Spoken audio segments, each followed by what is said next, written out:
Hello there everyone, welcome back to another video about Star Wars Unlimited.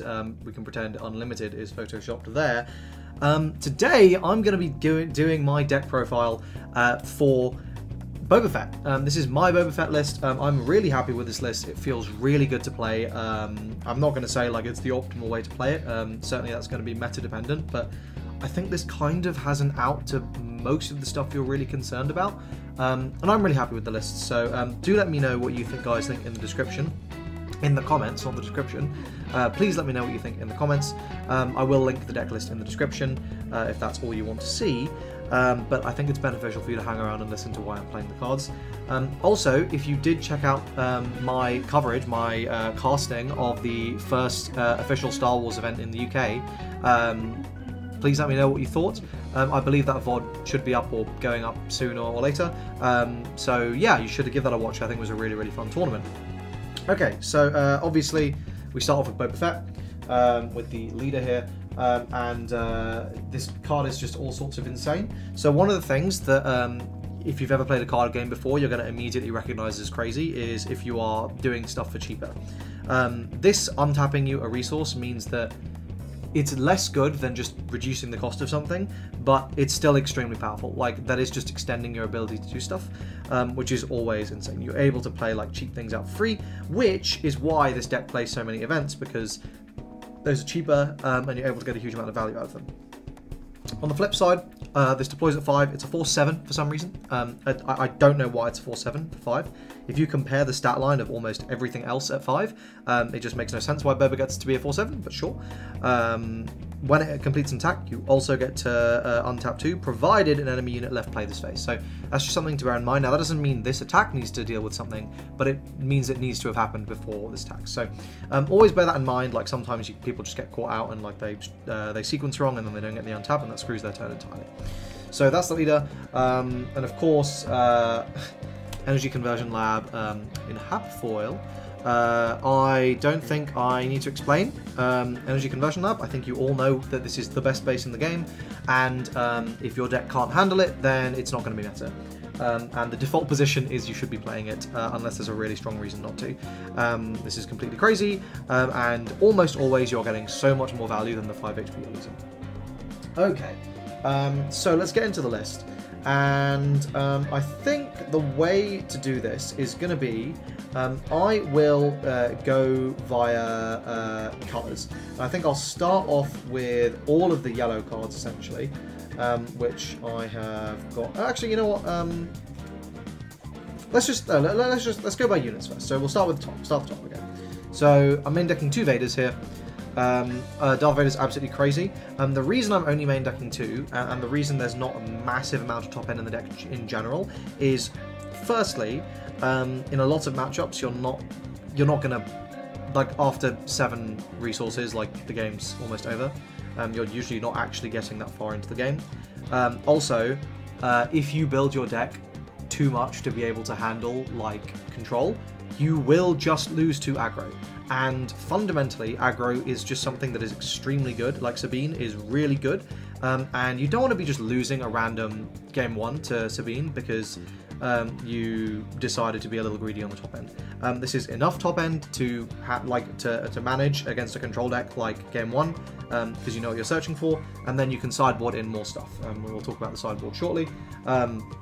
To help you manage those matchups. But 2 Darth Vader is enough, in my opinion. Obviously, it sucks if you open it and you basically have to resource it, but yeah, it's fine. And again, as I say, a lot of the time you don't even get to that stage. But yeah, Darth Vader is extremely powerful. Basically, he's just tutoring for Boba. That's what almost always happens. You just get to grab a Boba Fett from deck, which is absolutely crazy, because Boba Fett is like literally one of the best ground units in the game. Just cracked. 5/7 for 7 is good. Stat lines are really compressed in this game. It ambushes and you plus, like, you get out a 3/5, right? So this is a 7 drop, 8/12 with ambush, essentially, which is just ridiculous. Okay, 3 copies of Steadfast Battalion. I I just cannot agree with anyone not playing 3 here, because this card is absolutely way better than it was designed to be. Because you read this card in isolation and you go, alright, fine, it's a 5/5 with Overwhelm, and then on attack, if my leader is still around, I get to make it a 7/7, or I get to sling +2/+2 around anyway, right? And it's not a unique unit either, right? So you can have multiple of them. Not that that comes up very often. Now, what actually ends up happening in practice, in particular in Boba Fett, is you hit your 5 resource turn, and you go, cool, deploy leader, because you're going to have the initiative a lot of the time, jam Steadfast. And you don't even necessarily need to jam the Steadfast immediately, but like, this will deal with literally, I think, every single leader up till Vader. Like, up until deploying at 7, right? That's the sort of... and Thrawn, I guess, right? Like, but almost every single leader, this is just one tapping, right? And you're overwhelming for any excess. And if it doesn't deal with the leader, you've got the Boba Fett attack left over after to finish off whatever, to finish off their leader. So you're able to just, like, swing so much advantage through this card. And it's just your, like... It's just you're out. Like, it's just crazy. Like, this card is absolutely stupid. Yeah, and in the mirror match, if you have initiative going into your 5th resource turn, your opponent just doesn't get to deploy Boba. Like, they just don't. Because what happens is they deploy Boba, you go, cool, Steadfast battalion, my battalion lives on 1, and you just lost your leader.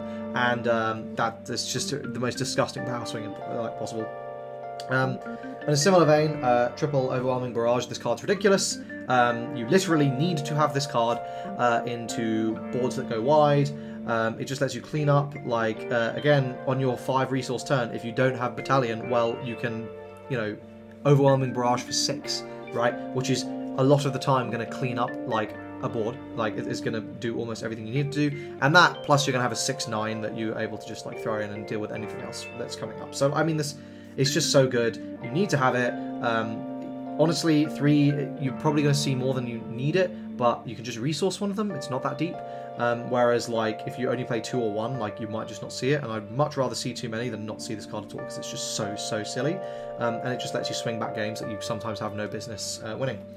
1 Rook. I don't know why this card isn't seeing more play. It is, as someone who comes from another card game, like just a huge history of card games, it baffles me. This card says, kill anything that is not a leader, right? Like, it just says kill everything, and it's a 5-drop, so you can ECL it in, right? So there's actually nothing your opponent can do about it. I just don't, like, I appreciate that a lot of the top end in this game, in fairness, is ships, right? Like, you've got your Avengers, you've got your Devastators, right? Like, and yes, you can't do anything against those with this card. That's fine. But against, like, you know, everything else, this is absolutely crazy. If your opponent decides, like, oh, I want to deploy, like, this huge, beefy, like, you know, Sentinel unit, which I'm going to build my entire deck around, or they're stacking up something, like, absolutely crazy. Like, for example, they've got a 5th brother, if you're playing against Grand Inquisitor, with, like, a billion different things on it, and you just go, yeah, cool, Rook, ECL, it's dead. And you don't even lose any HP. You've got a 3/6 sitting there, menacingly, that's going to kill something else. 6 HP is a huge amount. It's really hard to deal with. This card is just ridiculous. I'm only playing 1 in the main, just because I am conscious that, like, playing more than that, it's a lot of expensive units, and we need more early game. But yeah, this card's just absolutely filthy. Right, next on the big cards, this is space. Here we got Fett's Fire Spray. I don't think I need to explain why this card is absolutely ridiculous. You know, you can energy conversion have it in if you want, in which case it smacks for 5 and then it untaps because you can choose the order in which you do things. If you seize the initiative, then going into the next turn, you can just pay 2 to exhaust whatever's about to kill you. This card's just crazy. Yeah, I think that is sufficient explanation. You know, I realised I've skipped through a load of events, and actually Owen Garage should have come later in the way I'm structuring this, but whatever. So we'll do space, ground, and events. Alright, more ground. Bosk. This card is just so strong. Like, actually just so strong. Sorry, I don't know why this playmat has decided to get all wrinkled. But yeah, so it's a 4/5 which ambushes, which is actually going to deal with a lot of stuff. And then, because it almost always lives, you then use an event and you just get start burning. this is probably your worst 5-drop, like, on your swing turn, right? Like, this is probably one of the worst ones you can play. But depending on how you've played the game before then, like, that kind of doesn't matter. And then, like, I play 18 events in this deck. So, like, I promise you, you're gonna have event targets to make boss silly. Yeah, just crazy. Onto another card that is just so fundamentally underrated by the community, I think, right now. Strafing Gunship. I don't know what they were thinking with this card, right? It's a 3/4 that can attack the ground arena. Everyone focuses on the ground. Like, very few decks are just playing heavy into space, because ground is just better. Most of the time, right? Ground just has better units. It's just got way more impactful stuff. It's got more damage. It, largely speaking, is the better arena. So people focus on it. So Strafing Gunship gets to chill in space, where they're probably not going to attack into it. If they do attack into it, I don't know if you've noticed, but almost everything relevant in space dies to 3 attack, like in the early game, right? Like, almost everything. And then this gets to just smack into stuff on the ground and take almost no damage. This is another amazing energy conversion lab target, depending on the setup of your opponent's board, where you can just, like, ping down stuff, like if they've just slammed in, like, a 4/3, like Sentinel, and they're sitting there going, haha, this is going to be really funny, they're not going to be able to do anything. You just go, cool, Strafing Gunship in, I don't even lose a Strafing Gunship, and you just lost your thing you spent the entire turn on. It's crazy. Yeah, insanely good. Another really powerful unit here, Jabba the Hutt. This is another one that's really, really solid. Don't always land it. I think, like, there's not that many tricks in this deck. I will count them up after, just to tell you how many it is. But this is a 2/8, fundamentally, and it is making those trick events cost less. So this can enable some really, really fun and silly combos. And fundamentally, it is a 2/8. It is huge. It is not going anywhere. This is probably going to last the entire game. And if your opponent's wasting, like, a load of attacks in on it, this just soaked up 8 damage, right? Like, that's nuts. You're always happy when that happens. Okay, some more space now. 3/7 Fleet Defender. This is, you kind of have to play it just for Sabine. I don't really like the card. Like, it's kind of nuts, but, like, also, like, it's not that good. Especially if it gets stolen by, like, by a traitorous, which I'll come to later. But yeah, if this card gets traitorous, like, you're really sad. But again, it's another amazing energy conversion lab target. If your opponent's playing into space, you just slam out a 3/2 with shield. Like, this is doing a huge amount of damage, loads of work. It's really threatening, honestly. Yeah, the problem is, right, like, it's not giving you any immediate value necessarily. It's early game, like, it can get power dark-sided or whatever have you, right, like, just removed pretty easily. So it's not, like, the most broken thing ever, but it's pretty good. Then we've got 3 copies of Boba Fett. Yeah, Boba Fett, this card, so one ruling interaction you need to know about Boba Fett is your leaders are treated as being in play, like, from the beginning of the game. So what that means is, when the leader deploys and it attacks, Boba is able, once it's rested, having deployed, Boba's able to deal the 3 burn. Which means Boba kills almost every leader in the game. Like, almost everything. Which makes thematic sense, right? Like, okay, cool, he's a bounty hunter, he gets to snipe almost everything. But, like, also, in practice, it's fucking crazy. Like, just absolutely ridiculous. Obviously, if you, like, you know, what a lot of people do is they'll slap a shoot first on it so then they can, like, clear out in the mirror. I think shoot first is really mid. But, sorry, not shoot first, the Mando event. But shoot first, on the other hand, is not really mid. Shoot first on a Boba Fett is fucking crazy into the mirror, because if the opponent deploys their Boba and you go, yeah, that's fine, they attack with it, and then you have your own Boba, and you go, cool, I'm going to go ahead and shoot first here. It's nuts. You just nuke it, and then you're probably winning the game from there. Obviously, we have to have 3 SLT. Like, yeah, duh. You want to skip your 4 resource turn. You want to go straight to 5. Now, usually that means playing SLT or resupply on 3, and then like you're on 5 already. Whether or not you energy conversion lab this in depends on the matchup. Most of the time, you're not, because a lot of stuff has 3 HP in the early game, and like they were cooking when they designed this card because they balanced it by like not being able to deal with those. If this was a 3/1, I actually don't know what they would have done. And then we got double Viper Probe Droid. Which is, I'm basically just playing because it's 3 attack, like, and you can, yeah, the knowledge is nice, like, the knowledge is really, really nice, but, honestly, the big reason we're playing it is just because it trades into, aggro matchups, and a lot of the powerful early game stuff you see, so it's just threatening, it's going to deal with most stuff that comes up. And, of course, just because it's a really annoying card, 2 Crafty Smuggler. I just think, like, this card's really, really annoying to deal with. Yeah, like that's that's sort of it. It's just a very annoying card to deal with. I'm gonna go ahead and do a little reorganization here, just so I can have all of this out for you to see, and then I'm gonna go ahead and get into all of the events and other stuff, because I think the events are also what make this deck fairly unique to play, because this deck is probably playing the most events in the game. So there we go. We got the triple overwhelming barrage there. Let's continue. So. Oh, sorry, I forgot. One Cartel Spacer. Just because I do think this card's quite nice. It doesn't come up very often. It's a 2-attack unit, which kind of sucks, but I need a little more space because I only had 9. I wanted 10 space, and this was kind of the best, like the next best option, because I wanted some more early game space. So yeah, it was what it was. We'll find a place to put this in a moment. Okay, fine. We'll do this. I'm trying so hard to be organised here, and it's not working. It's backfiring on me. But anyway, okay. So on to the events. Let's do this upgrade real quick. 1 Traitorous. This card is hilarious. Most of the time, it's not actually that good, and you're just going to resource it and say the big, right? But when it does come up, it is absolutely disgusting because you get to just yoink. Like, if you yoink a Boba in the mirror, that is the kind of game-winning swing that is absolutely ridiculous, right? Like, you're denying your... that's obvious, I think, right? Like, there's a lot of really, really powerful 3-drops, or if you steal a 7-feet defender, for example, like, there's a lot of really powerful 3-drops that your opponent, can suddenly find themselves just so far behind. Because remember, this is, functionally removal, but also you're getting something, right?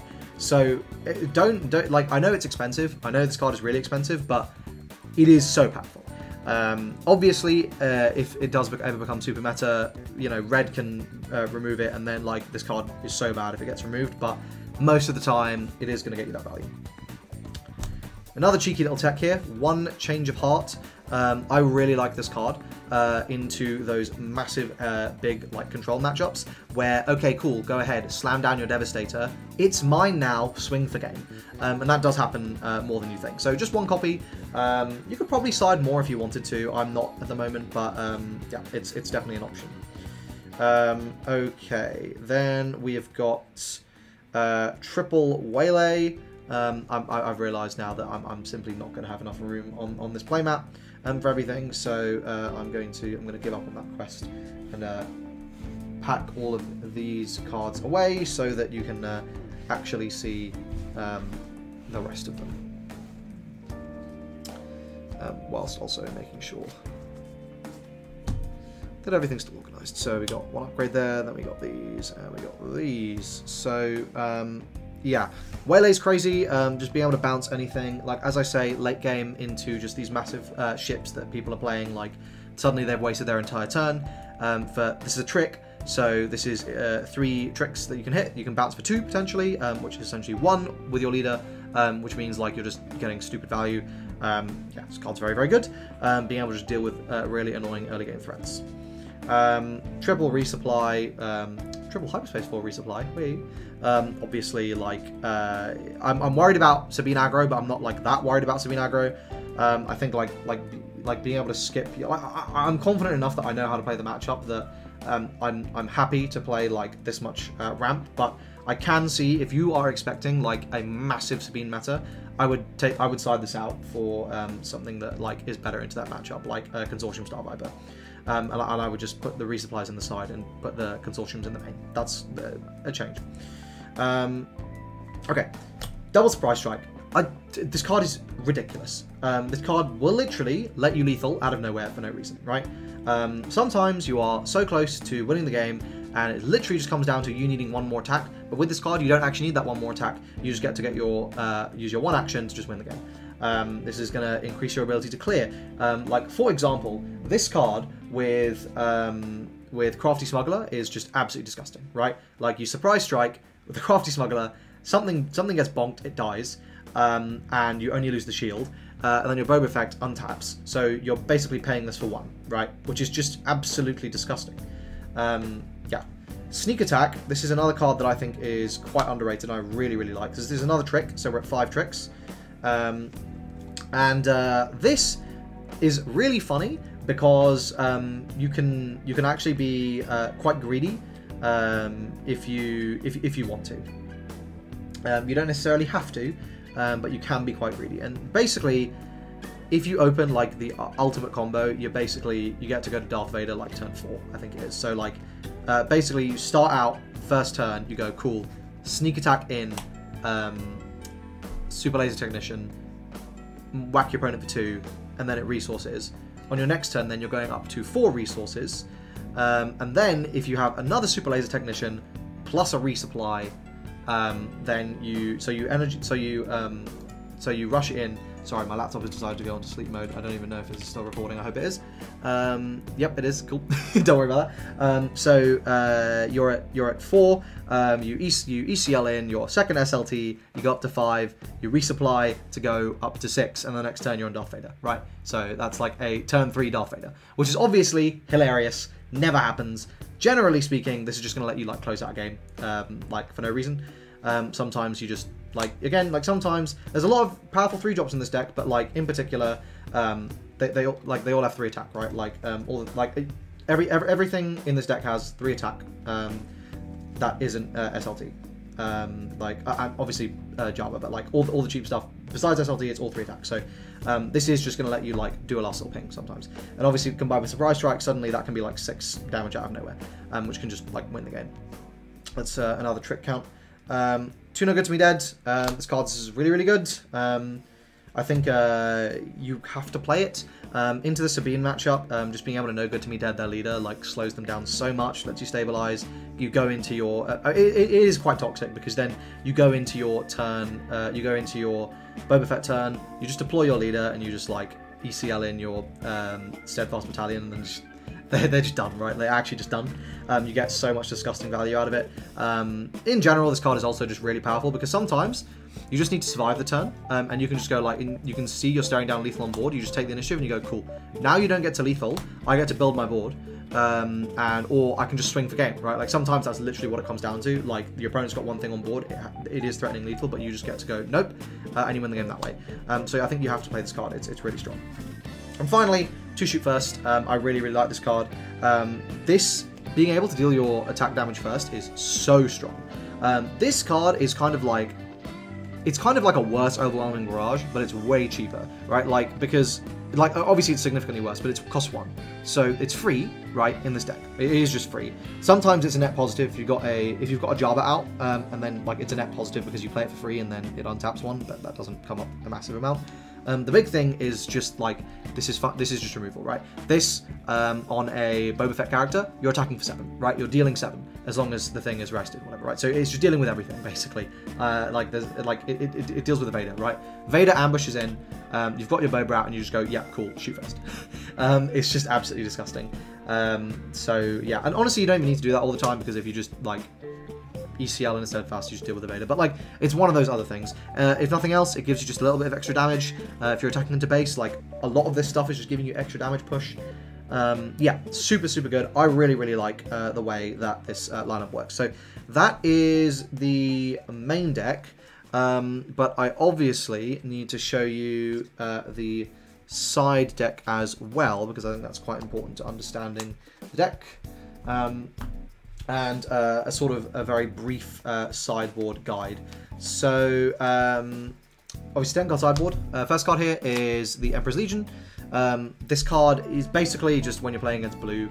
I want to play 2 of it in the side. I'm not really sure what to cut. I can't really choose, so I'm just having a bit of difficulty there. With more testing, I think I'll figure it out. But this is just when you get super laser blasted. You just go, cool, get everything back. And this deck runs out of cards like really fast, so being able to just like get everything back is kind of just insane because your opponent's probably banking on that buying them a lot of time. But if you then just go like, cool, get everything back for 2, your turn's done, play. Yeah, like it's really, really strong. So I just one copy when I see it, like I see it. It's not like a game-winning thing. It's just quite nice. Triple Consortium Star Viper. This is I'm not 100% sure what I side out for this. In those matchups, probably something like super early game focused. Like I might side out one of those. I'll side out the Cartel Spacer for this, for example. this Triple Consortium Star Viper, this is just for resupply into the aggro matchups because you just need the restore. That's the only reason. I don't think the card's like great, but it's fine. Then we've got double escort skiff here. So this, if you control another green unit, it gets ambush. And a 4/4 is not fantastic, but a 4/4 is absolutely good enough into like just dealing with early game threats, where like that will just let you deal with something. So it's just one of those things that you can just like throw in, and you can take out for example, like if you're dealing against more of sort of a mid-rangey deck, you can like take out the smugglers, for example, if they're not doing much for you, and you can just like throw these in. One rook, if I want to bump it up to 2, basically, if I'm against like a later game deck where I don't care so much about having the early game. So like, you know, basically these 4 cards can go out into those mid-rangey decks. And you know, you start putting in more top end. This card, I've already explained why this card's so good. 1 extra Vader, again, when I'm going up against more of those top end decks, I want the 3rd Vader. And finally, double Reinforcement Walker. This is as expensive as I'm willing to go. I almost never would hit 7. Like, hitting 7 resources is like really late game for this deck. Hitting 8 is unbelievable late game, but Reinforcement Walker is so fucking good that it is worth it. Because this card just goes, cool, I'm just going to go ahead and draw 3 every turn, which is just ridiculous. And you heal 3. So this card alone just like lets you stabilize. Like, you literally just go, cool, I'm stable now, I'm drawing 3 a turn, and I also have a massive fucking booty. You are not killing me unless you literally have like the hardest of hard removals, which blue might have, but outside of blue, like, nothing's dealing with this. So yeah, just I guess like Force Lightning could deal with this for like, I don't know, what is it, like 6? So Force Lightning for 6 deals with this, right? But otherwise, like, yeah, and you get the value immediately, right? Like immediately you heal 3, you draw, and then you got a 6/9. So yeah, just crazy. A lot of this stuff could be main decked if Sabine just completely dies off, right? And it basically, like, right now I'm expecting, right now I think there is, like, I've tried to hedge my bets, basically. Like, I've tried to make it mixed so it's good into both Game 1, and then Game 2 and Game 3 it's way better into them. If I go into a format expecting it to just be Sabines, right, like, frankly, I might just take out, like, I might just take out the Vaders from the main. Like, because you're not getting this far, right? You're actually not getting this far. So you probably just take the Vaders out, and you want to be jamming in, like, all 3 of these Consortium Star Vipers. You want as much early game as possible. You probably take the Rook out, and you put in Escort Skiff.